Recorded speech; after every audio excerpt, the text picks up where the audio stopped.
Hello दोस्तों, नमस्कार, good evening. आप सभी का बहुत बहुत स्वागत है हमारे यूट्यूब चैनल कैरियर परिवार में। तो चलिए दोस्तों, आज की क्लास हम लोग शुरू करते हैं। टेस्ट नंबर आज होगा 29 नंबर। 28 टेस्ट हम लोग पीछे देख लिए हैं।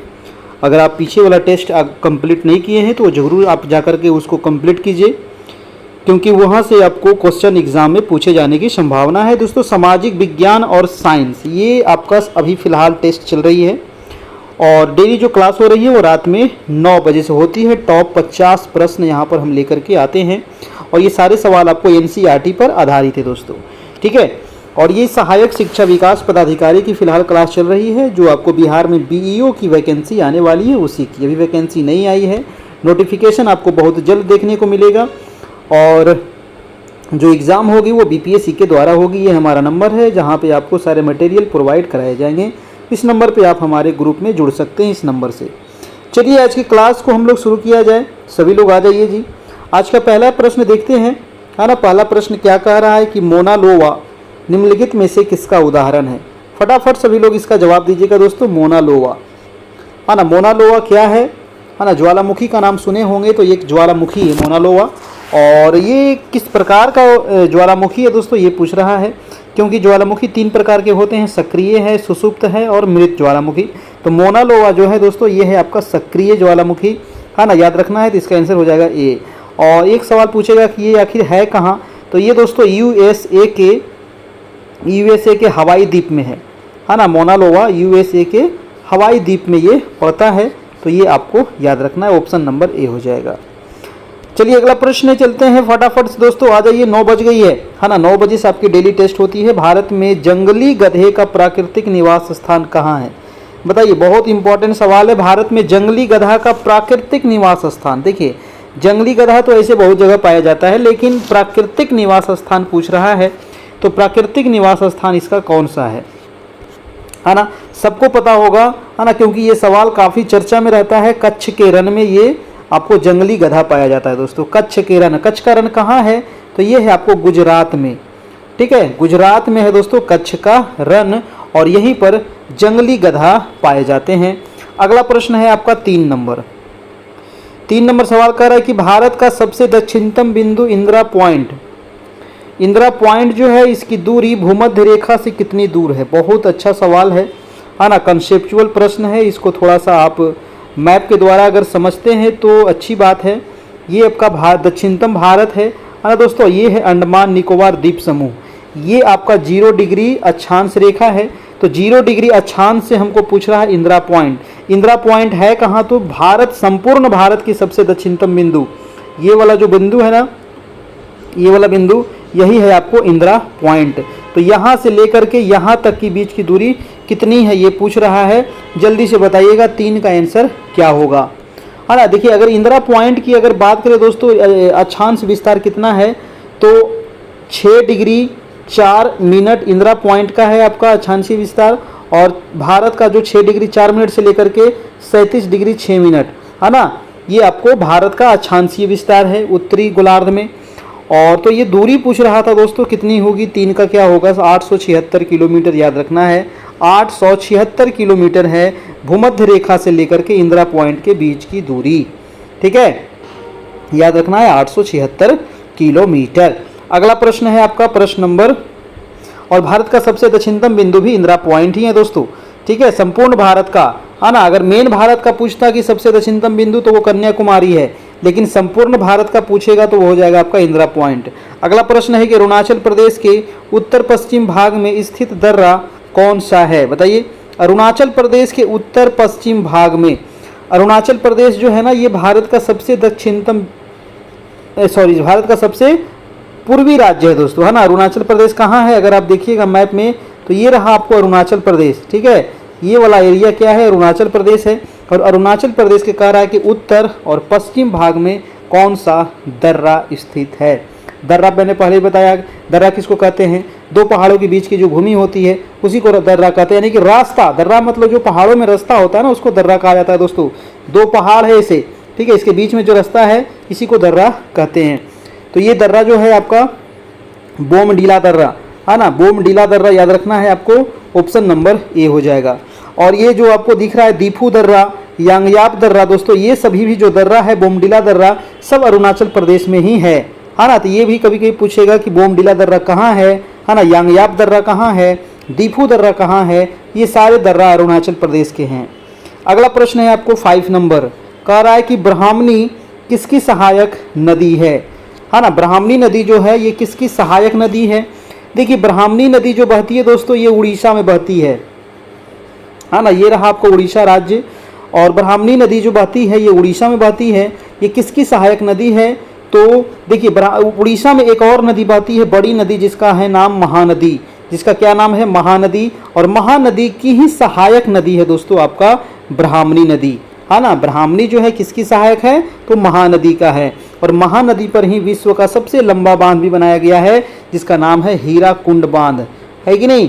याद रखिएगा, हीराकुंड बांध जो है ये भारत में विश्व का सबसे लंबा बांध है, हीराकुंड बांध, जो आपको महानदी पर ही बनाया गया है।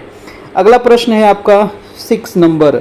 वीडियो को सभी लोग लाइक भी कर दीजिएगा थोड़ा सा, है ना, और चैनल पर नए होंगे तो सब्सक्राइब कर लीजिएगा। प्रश्न कह रहा है कि मुद्रा प्रसार को श्रेष्ठ तरीके से वर्णित किया जा सकता है। मुद्रा प्रसार को श्रेष्ठ तरीके से वर्णित कैसे करेंगे, ऊंची कीमत से, कीमत निर्देशांक में वृद्धि, मुद्रा की क्रय शक्ति में वृद्धि, या विशिष्ट वस्तुओं की कीमतों में वृद्धि। 6 का क्या होगा दोस्तों, आपका राइट आंसर हो जाएगा ऊंची कीमतें, ऑप्शन नंबर ए हो जाएगा। अगला प्रश्न चलते हैं, आपका प्रश्न नंबर है 7 नंबर। कह रहा है कि भारत में मुद्रा को जारी करने और उसके विनियमन पर लागू होने वाली पद्धति को क्या कहा जाता है। बताइएगा, भारत में मुद्रा को जारी करने और उसके विनियमन पर लागू होने वाली पद्धति को क्या कहते हैं, तो उसको कहा जाता है दोस्तों न्यूनतम रिजर्व अनुपात। क्या कहते हैं, न्यूनतम रिजर्व अनुपात। अगला प्रश्न है आपका कि संरचनात्मक बेरोजगारी का कारण क्या है। बताइएगा, संरचनात्मक बेरोजगारी इकोनॉमिक्स का सवाल है ना। देखिए इसमें जो टेस्ट में है ना, यहाँ पर आपको ज्योग्राफी भी क्वेश्चन है, हिस्ट्री भी है, पॉलिटी भी है, इकोनॉमिक्स भी है, फिजिक्स भी है, केमिस्ट्री भी है, बायोलॉजी भी है। ठीक है, 7 सेक्शन से ये क्वेश्चन हम यहाँ पर लेकर के आए हैं, है ना, 7 सेक्शन से। ठीक है, और ये 7 सेक्शन आपको काफ़ी इंपॉर्टेंट है। बताइएगा, संरचनात्मक बेरोजगारी का कारण क्या है, ये सवाल है आपका। तो इसका जो आपका आंसर होने वाला है वो आंसर हो जाएगा ए नंबर की अपर्याप्त उत्पादन क्षमता, है ना, अपर्याप्त उत्पादन क्षमता। नेक्स्ट सवाल है कि बैंक दर में, अगला प्रश्न कह रहा है कि बैंक दर में कमी का ऋण की उपलब्धता पर क्या प्रभाव पड़ेगा। बताइए, बैंक दर में कमी का ऋण की उपलब्धता पर क्या प्रभाव पड़ेगा। ऋण कम हो जाएगा, ऋण बढ़ जाएगा, या ऋण नहीं बढ़ेगा, उपयुक्त में से कोई नहीं। क्या होगा इसका आंसर, तो राइट आंसर हो जाएगा आपका ऋण बढ़ जाएगा, ऑप्शन नंबर बी। अगला सवाल है कि कोर्ट निम्नलिखित में से किस खेल से संबंधित खेल परिसर का नाम नहीं है। कोर्ट, है ना, कोर्ट देखिए कभी कभी खेल परिसर का भी पूछ देता है ना। तो कोर्ट किस खेल से संबंधित दोस्तों परिसर का नाम नहीं है, ये पूछ रहा है। टेनिस का, खो खो का, कबड्डी का, पोलो का, है ना। देखिए खो खो का जो होता है उसको कोर्ट ही कहते हैं, टेनिस को भी कोर्ट कहते हैं जहाँ होता है उसको, कबड्डी को भी कोर्टे कहते हैं, लेकिन पोलो जो खेला जाता है उसको कोर्ट नहीं कहा जाता। आंसर हो जाएगा डी नंबर। ठीक है, खेल परिसर का नाम कोर्ट नहीं होता है, आंसर हो जाएगा हमारा पोलो। अगला प्रश्न है आपका प्रश्न नंबर की फिल्म क्षेत्र में दिया जाने वाला प्रसिद्ध ऑस्कर पुरस्कार की शुरुआत किस वर्ष हुई थी। बहुत ही इम्पोर्टेंट है, ऑस्कर पुरस्कार दिया जाता है फिल्म के क्षेत्र में, याद रखना है। और ये पुरस्कार की शुरुआत कब हुई थी दोस्तों, इसका आंसर क्या होगा, तो इसकी शुरुआत हुई थी आपका 1929 में, है ना, 1929 में इसकी शुरुआत हुई थी। ऑप्शन नंबर आपका सी हो जाएगा। अगला सवाल है कि बिस्मिल्लाह खां का संबंध किस वाद्य यंत्र से है दोस्तों। बताइएगा, बिस्मिल्लाह खां जो हैं इनका संबंध, ये कौन से वाद्य यंत्र बजाते हैं, ये बताइएगा। बिस्मिल्लाह खां सरोद वादक थे, तबला वादक थे, सितार वादक थे, शहनाई वादक थे। बहुत ही इम्पॉर्टेंट सवाल है, कई बार एग्जाम में आया है। बिस्मिल्लाह खां जो थे दोस्तों ये शहनाई वादक थे, है ना, ऑप्शन नंबर डी नंबर शहनाई बजाते थे, शादी में जो बजता है। अगला प्रश्न है आपका 13 नंबर कि भारतीय थल सेना के पूर्वी कमांड का मुख्यालय कहाँ है ना। भारतीय जो थल सेना है इसका पूर्वी कमांड, इधर पूर्वी है तो इधर वाला का कमांड कहाँ है ये आपसे पूछ रहा है। इसका आंसर क्या होगा, 13 का आंसर हो जाएगा हमारा कोलकाता। ठीक है, कोलकाता में ये इसका पूर्वी कमांड का मुख्यालय है, ये आपको ध्यान रखना है। अगला है कि विश्व आदिवासी दिवस प्रतिवर्ष किस तिथि को मनाते हैं, है ना। विश्व आदिवासी दिवस कब मनाते हैं, तो ये मनाया जाता है दोस्तों प्रत्येक 9 अगस्त को। ठीक है, प्रत्येक 9 अगस्त को क्या मनाते हैं, विश्व आदिवासी दिवस। अगला सवाल है कि वर्ष 1997 में विश्व पर्यावरण सम्मेलन का आयोजन कहाँ किया गया था, बताइएगा। वर्ष 1997 में विश्व पर्यावरण सम्मेलन का जो सम्मेलन हुआ था, ये हुआ था जापान में। ठीक है, जापान के क्योटो शहर में हुआ था दोस्तों। ठीक है, जापान के क्योटो शहर में हुआ था विश्व पर्यावरण सम्मेलन, है ना, 1997 में। और प्रथम जो हुआ था, ये द्वितीय सम्मेलन था, प्रथम हुआ था रियो डी जेनेरो, आपको ब्राजील में हुआ था। ठीक है, पृथ्वी सम्मेलन। अगला प्रश्न है 16 नंबर की, राष्ट्रीय वन नीति 1952 के अनुसार कौन सा वन संवर्ग नहीं है ना। कौन सा वन संवर्ग नहीं है दोस्तों, ये बताइएगा। राष्ट्रीय वन नीति 1952 के अनुसार 16 का क्या होगा, तो 16 का आंसर हो जाएगा राष्ट्रीय उद्यान, ऑप्शन नंबर ए। ठीक है, ऑप्शन नंबर ए हो जाएगा आपका, वन संवर्ग में नहीं आता है राष्ट्रीय उद्यान। नेक्स्ट सवाल है आपका कि निम्नलिखित में से कौन सुमेलित नहीं है ना। कौन सा सुमेलित नहीं है, ये देखिएगा। जैसे बांदीपुर जो राष्ट्रीय उद्यान है, ये कहाँ है, तो बांदीपुर दोस्तों आपका कर्नाटक में है, ये बिल्कुल सही है। राजा जी नेशनल पार्क कल ही बताए थे उत्तराखंड में है। सिमलीपाल दोस्तों आपका उड़ीसा में है। पीन वैली जो है ये आपको सिक्किम में नहीं है।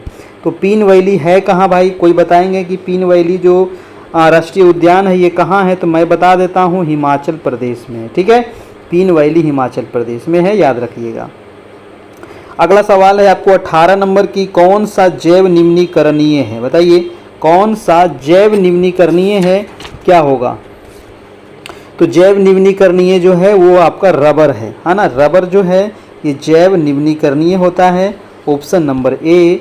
नेक्स्ट प्रश्न है आपका 19 नंबर कि किस वेद के रचनाओं को पढ़ने वाले ऋषि को होत्री कहा जाता था दोस्तों, है ना। तो किस वेद के रचना को पढ़ने वाले ऋषि को होत्री कहते थे, सामवेद, यजुर्वेद, अथर्ववेद, ऋग्वेद, है ना। 4 वेद हमारा होता है। तो जो ऋग्वेद के जो होते थे, है ना, ऋग्वेद के जो ऋचाएँ जो होती है, जो श्लोक होता है, इसको जो ऋषि पढ़ते थे उसको होत्री कहा जाता था। तो हमारा जो आंसर होगा वो डी नंबर होगा। अगला है कि निम्नलिखित में से कौन वेदांग नहीं है ना। वेदांग देखिए, अभी आपको वेद आया, 4 वेद आपको यहाँ पर दिया गया है। वेदांग की संख्या कितनी होती है, 6 होती है ना। वेदांग कितनी होते हैं, 6 वेदांग हैं, वेद 4 हैं। तो कौन सा यहाँ पर वेदांग नहीं है, ये आपसे पूछ रहा है। देखिए, शिक्षा वेदांग है, शिक्षा के अलावा कल्प भी वेदांग है, और निरुक्त भी वेदांग है। ज्ञान जो है दोस्तों ये वेदांग नहीं है। ठीक है, इसके अलावा 6 जो होते हैं ना, तो 3 और जो वेदांग कौन कौन होते हैं, एक होता है छंद। ठीक है, एक होता है छंद, एक होता है व्याकरण, और एक होता है ज्योतिष। ठीक है, तो ये 6 जो आपका वेदांग है आपको ध्यान रखना है, शिक्षा, कल्प, निरुक्त, ज्योतिष, व्याकरण और छंद। ठीक है, ज्ञान नहीं होता है। अगला सवाल चलते हैं दोस्तों, सवाल नंबर है आपका 21 नंबर। 21 नंबर प्रश्न है कि निम्नलिखित दर्शन तथा उनके प्रवर्तक कौन सुमेलित नहीं है। देखिए, नहीं पूछ दिया दोस्तों, याद रखिएगा, है ना। एक तरफ दर्शन दिया गया है, उनके प्रवर्तक दिया गया। जैसे न्याय दर्शन के प्रवर्तक कौन थे, तो न्याय दर्शन के जो प्रवर्तक हैं ये गौतम है, ये बिल्कुल सही है। सांख्य दर्शन जो है इनके प्रवर्तक कपिल जी हैं, ये भी सही है। और उत्तरी मीमांसा दर्शन जो है इनके जो प्रवर्तक हैं ये जैमिनी नहीं है, ये गलत है। तो हमारा आंसर सी ही हो जाएगा। और वैशेषिक दर्शन के जो प्रवर्तक हैं वो उल्लुक हैं, ये भी आपका सही है। तो हमको ये बताइएगा, इसका जो आंसर हो गया वो सी नंबर हो गया। तो उत्तरी मीमांसा जो है दोस्तों ये दर्शन जो है इसके प्रवर्तक कौन है, जैमिनी तो है नहीं, तो इसके जो प्रवर्तक है याद रखिएगा बादरायण है। बादरायण इसके प्रवर्तक हैं, ये आप नोट कर लेना है। अगला प्रश्न देखते हैं 22 नंबर। 22 नंबर सवाल है कि निम्नलिखित में से कौन सा मुगल शासकों का गलत अनुक्रम है। अब देखिए मुगल शासक का क्रम आपको बताना है दोस्तों, है ना। अकबर तो सही है, अकबर यहाँ भी है, बाबर है, हुमायूं है, अकबर है। मुगल शासकों का गलत, अच्छा सॉरी गलत हमको पूछ रहा है ना, गलत अनुक्रम बताना है दोस्तों, है ना। देखिए यही होता है, थोड़ा सा भी हम भी मिस्टेक हो गए, गलत हमसे पूछ रहा है कौन सा गलत है, क्योंकि ये बाबर, हुमायूं, अकबर तो सही है। अकबर के बाद आया जहांगीर, जहांगीर के बाद शाहजहां, ये भी ठीक है। जहांगीर के बाद शाहजहां के बाद औरंगजेब, ये भी ठीक है। अकबर के बाद शाहजहां थोड़ी आया था, अकबर के बाद भैया जहांगीर आया था, और जहांगीर के बाद शाहजहां आया था। हमारा ये नंबर क्या है, गलत है, तो हमारा यहाँ आंसर क्या हो जाएगा, ए हो जाएगा। ठीक है, गलत अनुक्रम हमसे पूछा गया था, है ना। ध्यान रखिएगा, क्योंकि बार बार गलत दे देता है दोस्तों, नहीं वाला पूछता है आपसे, है ना। तो क्वेश्चन पर थोड़ा सा गौर करिएगा, क्योंकि इस प्रकार का गलती हमेशा एग्जाम में होता है। किसे कह रहा है अगला प्रश्न कि किसे बंगाल में मुस्लिम पुनर्जागरण के जनक के रूप में जाना जाता है। मुस्लिम पुनर्जागरण के जनक किसको जानते हैं, तो मुस्लिम पुनर्जागरण के जनक जो कहा जाता है वो कहा जाता है नवाब अब्दुल लतीफ़ खान को। ठीक है, नवाब अब्दुल लतीफ़ खान को, ऑप्शन हो जाएगा बी नंबर। अगला प्रश्न है आपका 24 नंबर की, अकबर ने अपनी राजधानी को आगरा से फतेहपुर सीकरी कब ले गया था। देखिए अकबर जो थे अपनी राजधानी को कहाँ ले गए थे, आगरा से फतेहपुर सीकरी, यानी कि उत्तर प्रदेश में ही अकबर आगरा है और उत्तर प्रदेश में फतेहपुर सीकरी है। ठीक है, तो आगरा से ले गए थे फतेहपुर सीकरी, और ये जो ले गए थे ये 1571 में ले गए थे। ठीक है, याद रखिएगा 1571 में ले गए थे दोस्तों, ऑप्शन नंबर सी हो जाएगा। अगला सवाल है कि झलकी की संधि निम्नलिखित में से किसके मध्य हुई थी, बताइएगा। झलकी की संधि किसके बीच में हुआ था, झलकी, है ना, झलकी। तो झलकी की संधि जो हुआ था ये हुआ था निजाम एवं बालाजी बाजीराव के बीच में हुआ था, ऑप्शन नंबर ए हो जाएगा, झलकी की संधि। अगला सवाल है कि चार्ल्स मेटकॉफ तथा रंजीत सिंह के मध्य अमृतसर की संधि कब हुई थी, है ना। तो अमृतसर की संधि हुई थी दोस्तों किसके बीच में, चार्ल्स मेटकॉफ और रंजीत सिंह के बीच में। और ये कब हुई थी बताइए जल्दी से, क्या होगा।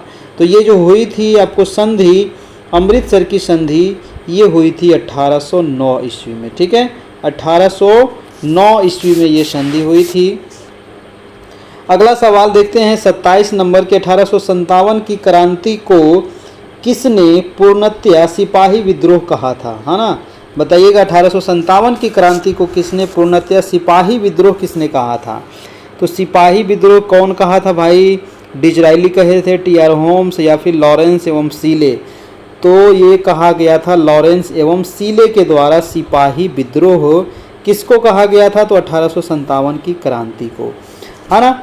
चलिए अगला प्रश्न देखते हैं, प्रश्न नंबर है फराइजी आंदोलन का नेतृत्व किसने किया था, बताइएगा दोस्तों। फराइजी आंदोलन का नेतृत्व किसने किया था, तो अली मुसलियार या फिर सरियतुल्ला मियाँ या सीताराम राजू या दुर्जन सिंह। अगला इसका आंसर हो जाएगा आपका सरियतुल्ला मियाँ के द्वारा दोस्तों फराइजी आंदोलन नेतृत्व किया गया था। नेक्स्ट प्रश्न है कि राष्ट्रपति पद के उम्मीदवार के लिए निर्वाचक मंडल में कितने सदस्य क्रमशः प्रस्तावक एवं अनुमोदक होते हैं। बहुत इंपॉर्टेंट सवाल है।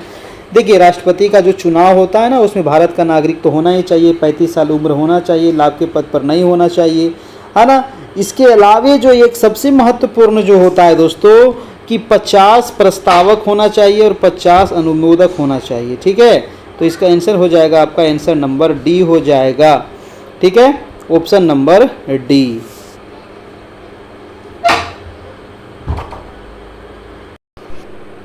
चलिए तो ये क्लियर हो गया कि जो राष्ट्रपति का चुनाव होता है इसमें 50 प्रस्तावक और 50 अनुमोदक होना जरूरी है, तभी वो भाग ले सकते हैं। ठीक है, चलिए अगला प्रश्न है आपका प्रश्न नंबर 30 नंबर दोस्तों, कह रहा है कि परिसीमन आयोग 2002 के अनुसार अनुसूचित जातियों के लिए लोकसभा में आरक्षित सीटों की संख्या कितनी होगी। बहुत ही अच्छा सवाल है। हाँ ना, देखिए लोकसभा का जो चुनाव होता है ये 2002 के अनुसार कह रहा है कि जो लोकसभा का जो सीट है ना, तो उसमें एससी आपका अनुसूचित जाति मतलब एससी शेड्यूल कास्ट, है ना। शेड्यूल कास्ट का सीट कितना है, तो शेड्यूल कास्ट का जो सीट उसमें आरक्षित है वो 84 है। ठीक है, 84 सीट किसका है, तो शेड्यूल कास्ट का है। और अगर आपसे पूछे कि शेड्यूल ट्राइब का दोस्तों सीट कितना उसमें आवंटित किया गया है लोकसभा के चुनाव में 2002 के अनुसार, तो शेड्यूल ट्राइब अगर पूछे एसटी के बारे में, अनुसूचित जनजाति के बारे में, तो हो जाता आपका 47। ठीक है, 47 जो सीट है दोस्तों एसटी के लिए है और 84 सीट आपका एससी के लिए है। ठीक है, रिजर्व है, आरक्षित है। अगला प्रश्न है आपका 31 नंबर। 31 नंबर है कि प्राक्कलन समिति के सदस्यों की कार्य अवधि कितनी होती है दोस्तों। प्राक्कलन समिति जो है इसके सदस्यों की कार्य अवधि जो होती है ये कब से कब तक होती है ये पूछ रहा है। तो ये अवधि होती है मई से लेकर के अप्रैल तक, है ना मई से लेकर के अप्रैल तक होती है। आप बताइएगा कि प्राक्कलन समिति में कितने सदस्य होते हैं और वो जो सदस्य होंगे लोकसभा से कितने होंगे और राज्यसभा से कितने होंगे। मैंने कई बार आपको बताया हूँ प्राक्कलन समिति के बारे में, बताइएगा जल्दी से, है ना, कमेंट करके कमेंट बॉक्स में। ठीक है, अगला प्रश्न है आपका 32 नंबर। 32 नंबर है आपका कि जवाहरलाल नेहरू, देखिए जो चीज़ पूछा जाता है उसको बताना जरूरी है ना, तभी आपको पता चलेगा कि हम जो पढ़े हैं वो हमको याद है कि नहीं, कुछ फ़ायदा हो रहा है कि नहीं, है ना, फ़ायदा हो रहा है कि नहीं हो रहा है। ठीक है, क्योंकि जो बताते हैं उसको नोट भी कर लीजिए कॉपी में तो ज़्यादा अच्छा रहेगा। ठीक है, जवाहरलाल नेहरू ने संविधान सभा के समक्ष उद्देश्य प्रस्ताव को कब प्रस्तुत किया था, बहुत ही इंपॉर्टेंट सवाल है ना। उद्देश्य प्रस्ताव तो सबसे पहले याद रखिए कि जवाहरलाल नेहरू जी के द्वारा प्रस्तुत किया गया था संविधान सभा के सामने। और ये कब किया गया था दोस्तों, ये तीसरी बैठक हुई थी 13 दिसंबर 1946 को। ठीक है, पहली बैठक संविधान सभा की हुई थी आपका 9 दिसंबर 1946 जिसमें अस्थायी अध्यक्ष एस.एन. सिन्हा बनाए गए थे। फिर दोस्तों 11 दिसंबर 1946 को बैठक होती है जिसमें आपको राजेंद्र प्रसाद अस्थायी अध्यक्ष बन जाते हैं, है ना। फिर तीसरी जो बैठक होती है वो 13 दिसंबर 1946 को जिसमें आपको उद्देश्य प्रस्ताव पेश किया जाता है जवाहरलाल नेहरू जी के द्वारा, है ना, और यही उद्देश्य प्रस्ताव बाद में प्रस्तावना का रूप लिया जाता है। ठीक है, चलिए अगला प्रश्न है आपका प्रश्न नंबर 33 नंबर।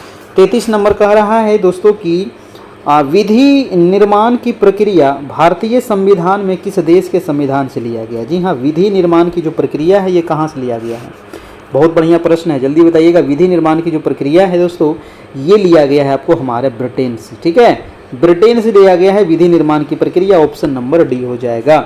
अगला सवाल है सवाल नंबर आपका 34 नंबर। और देखिए वीडियो को अभी तक लाइक नहीं किए हैं आप लोग, अपने दोस्तों को शेयर भी तो कर दिया कीजिए। और देखिए 9 बजे से डेली जो क्लास होती है रात में, तो उसमें आप लोग जुड़िए, है ना, तब अच्छा रहेगा। बाद में भी देख सकते हैं लेकिन उसी समय जुड़िएगा तो ज़्यादा अच्छा रहेगा।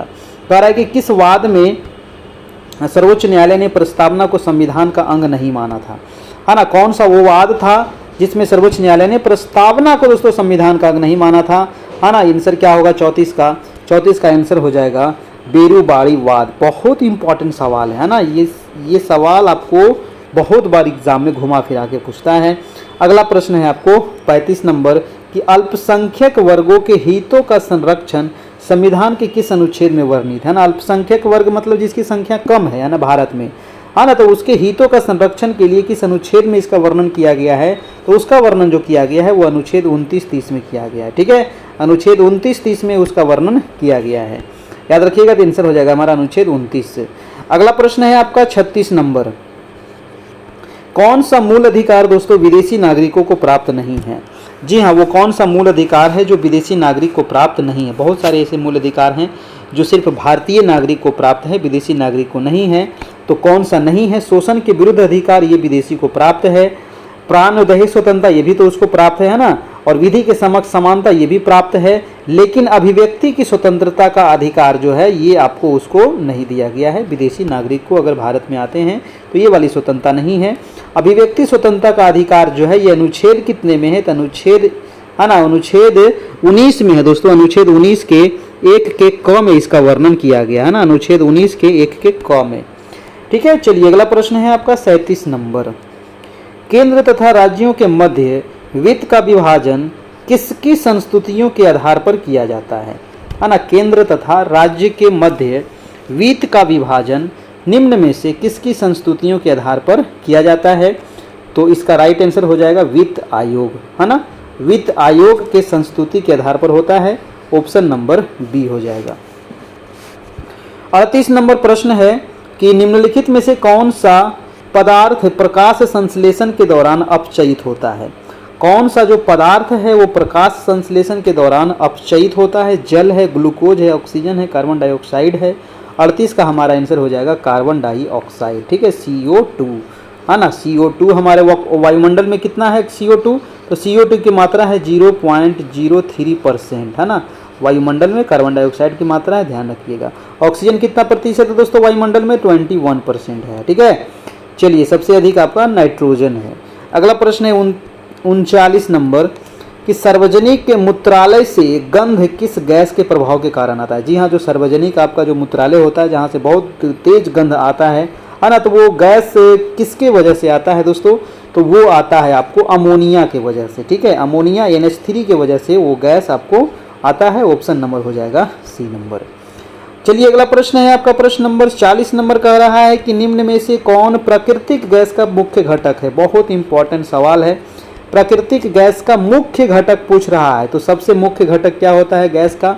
है ना, तो वो होता है आपका मीथेन होता है। ऑप्शन नंबर आपका सी हो जाएगा, मीथेन। अगला प्रश्न है आपका 41 नंबर की गति के नियम को किसने प्रतिपादित किया था दोस्तों? गति का नियम, जी हाँ, न्यूटन साहब किए थे, डार्विन किए थे, आर्किमिडीज किए थे या आइंस्टीन किए थे? है ना, तो गति का नियम दिया गया था न्यूटन साहब के द्वारा। ठीक है, ऑप्शन नंबर ए हो जाएगा, गति का नियम। नेक्स्ट प्रश्न है आपका निम्न में से कौन उष्मा की इकाई नहीं है? बताइएगा, उष्मा का इकाई कौन नहीं है? Calorie, kilo calorie, kilo joule या वाट?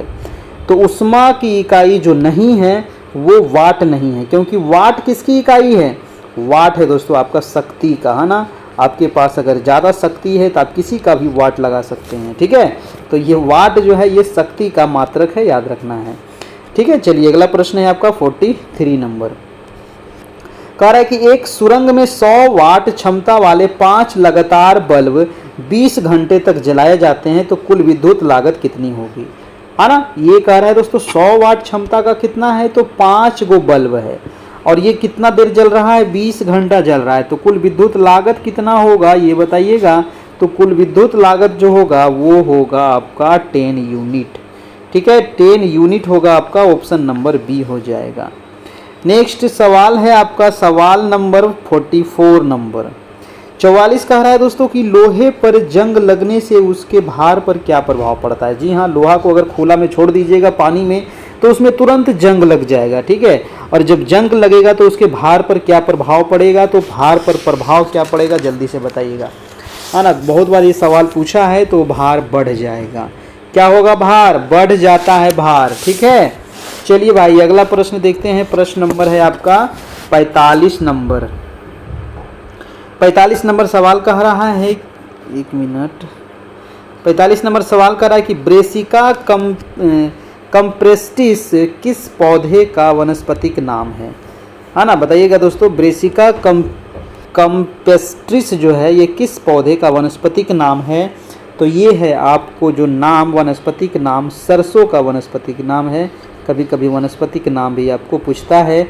अगला प्रश्न है आपका 46 नंबर। कह रहा है कि निम्न में से सूत्र विभाजन की सबसे लंबी स्टेज कौन सी है? सूत्र विभाजन की सबसे लंबी स्टेज कौन सी है? तो सबसे लंबी स्टेज जो है वो है आपका प्रोफेज, है ना। प्रोफेज जो है सबसे लंबी स्टेज है। ग्लाइकोजन का संग्रह शरीर के किस अंग में होता है? बताइएगा, ग्लाइकोजन का संग्रह किस अंग में होता है? बहुत इंपॉर्टेंट है।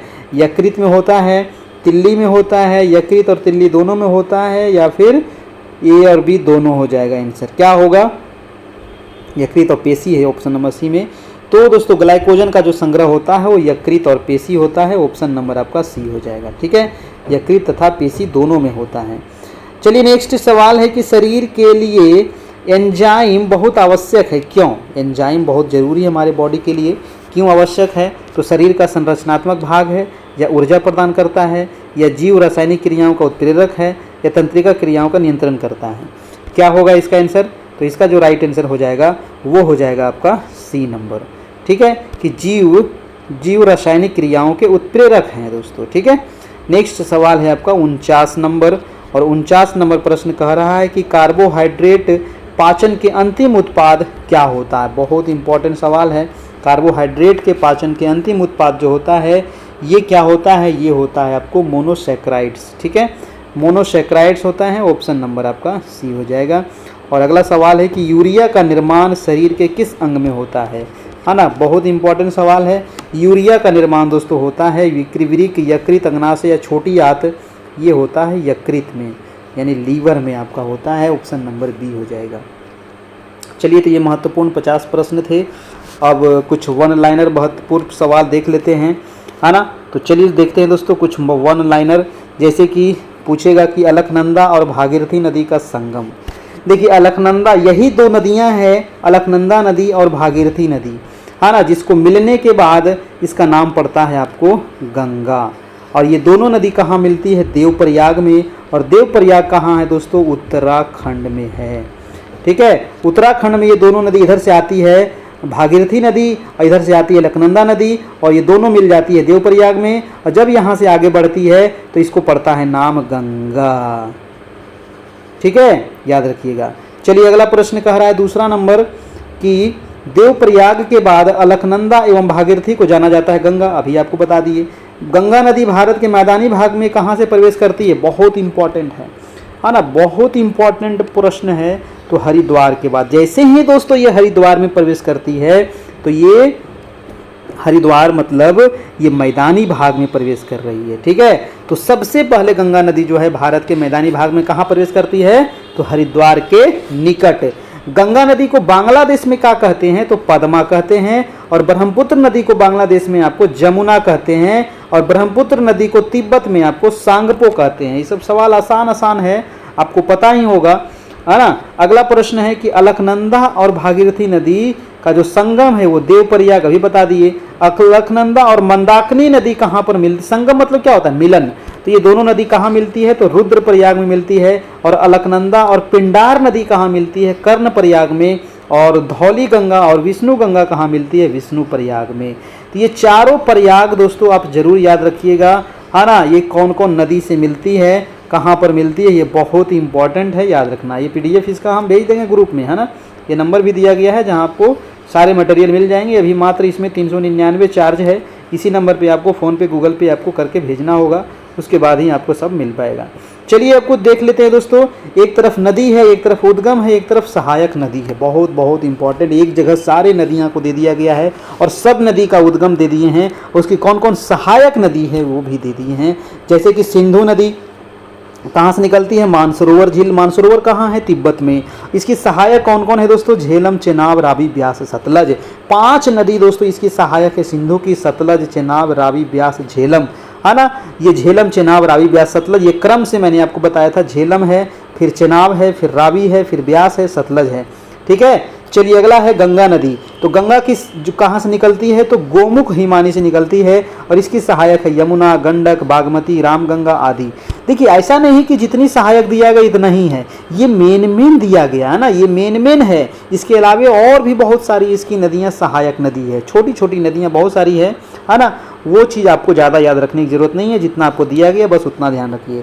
अगला है यमुना नदी। तो ये यमुनोत्री से निकलती है। चंबल, बेतवा, केन इसकी सहायक नदी है।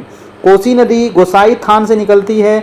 लिखू, दूध कोसी, भोट कोसी और यारू इसकी सहायक नदी है। नर्मदा नदी जो है ये अमरकंटक से निकलती है। ये हालन, बंजार और तवा इसकी सहायक नदी है।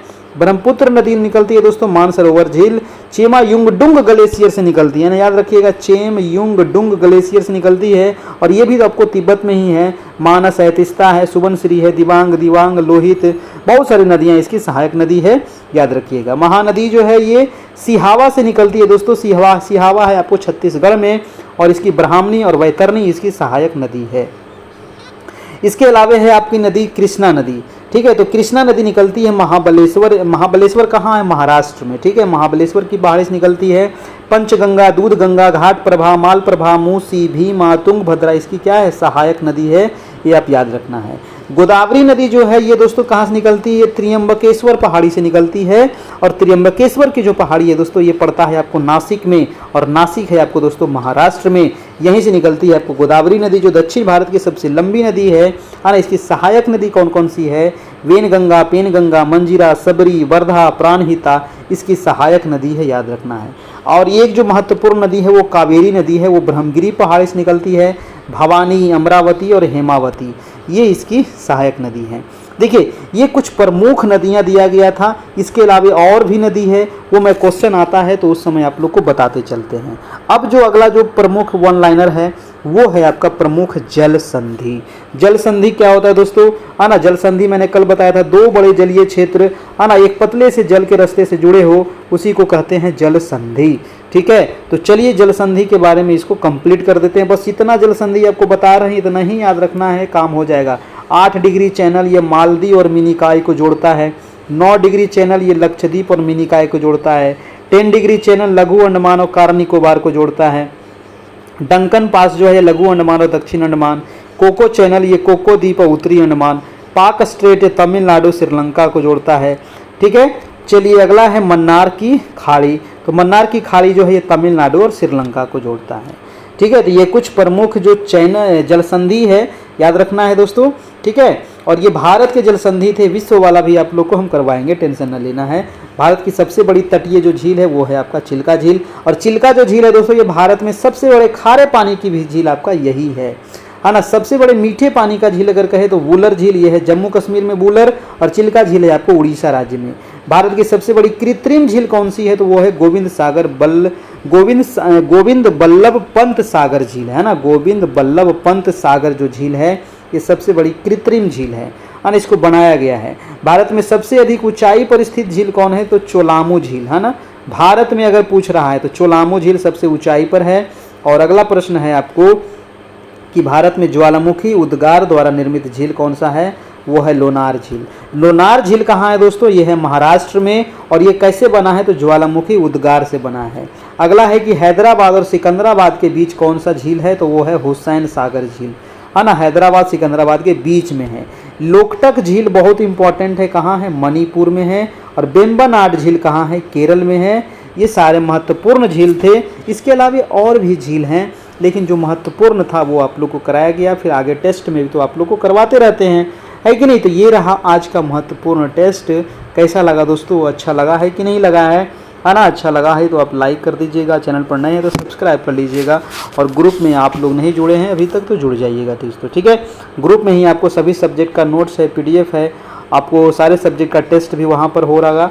ठीक है, ये आपका नंबर है 7857824310, जहाँ पे आपको, है ना, ऑनलाइन पे करके आपको भेजना होगा। आपको सिर्फ एक बार आपको पेमेंट करना है, उसके बाद कोई मंथली चार्ज इसमें नहीं लगेगा। ये फ़ोनपे, गूगल पे, पेटीएम किसी भी माध्यम से इस नंबर पर भेज करके आप स्क्रीनशॉट लेकर के हमें इसी नंबर पर व्हाट्सएप कर दीजिएगा। ये हमारा चैनल है कैरियर परिवार, इसको आप लोग सब्सक्राइब भी कर लीजिएगा, ताकि आने वाला हर एक वीडियो का नोटिफिकेशन आपको मिलता रहेगा। जो भी आपका अपडेट होगा एग्ज़ाम से संबंधित, है ना, नोटिफिकेशन से संबंधित, है ना, कुछ और भी अपडेट होगा तो आप लोग को मिलते रहेगा। तो ये रहा आज का क्लास। थैंक यू, फिर मिलते हैं हम नेक्स्ट क्लास में। जो भी सवाल होगा आप नीचे कमेंट बॉक्स में कमेंट कर दीजिएगा, उसका जवाब आपको मिल जाएगा दोस्तों। Thank you, good night.